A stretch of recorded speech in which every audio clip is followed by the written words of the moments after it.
বর্তমান সময়ে আমরা এমন এক যুগে বাস করছি যেখানে জ্ঞান, শিক্ষা এবং দক্ষতা অর্জনের সবচেয়ে বড় মাধ্যম আমাদের হাতের মুঠো রয়েছে।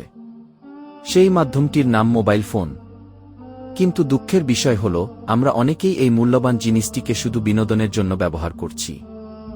ঘণ্টার পর ঘণ্টা ফেসবুক, টিকটক, ইউটিউব শর্টস কিংবা বিভিন্ন সোশ্যাল মিডিয়ায় স্ক্রোল করতে করতে আমরা আমাদের জীবনের মূল্যবান সময়গুলো হারিয়ে ফেলছি। একবার নিজেকে প্রশ্ন করুন, গত এক সপ্তাহে আপনি কত ঘণ্টা মোবাইলে কাটিয়েছেন?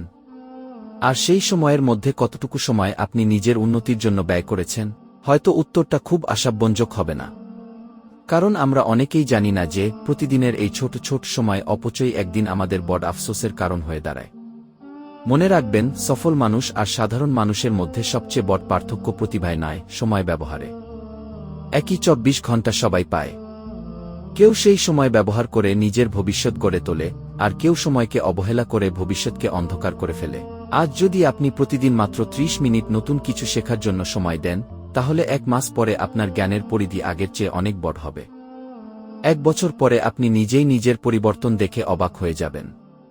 একটি নতুন ভাষা শেখা, গ্রাফিক ডিজাইন শেখা, ভিডিও এডিটিং শেখা, অনলাইন ব্যবসা সম্পর্কে জানা, কুরআন ও ইসলামের জ্ঞান অর্জন করা, এসব কিছুই এখন মোবাইলের মাধ্যমে সম্ভব। অনেকেই বলেন, আমার কাছে সুযোগ নেই, কিন্তু বাস্তবতা হল, আজকের পৃথিবীতে সুযোগের অভাব নেই, অভাব হল সুযোগকে কাজে লাগানোর মানসিকতার।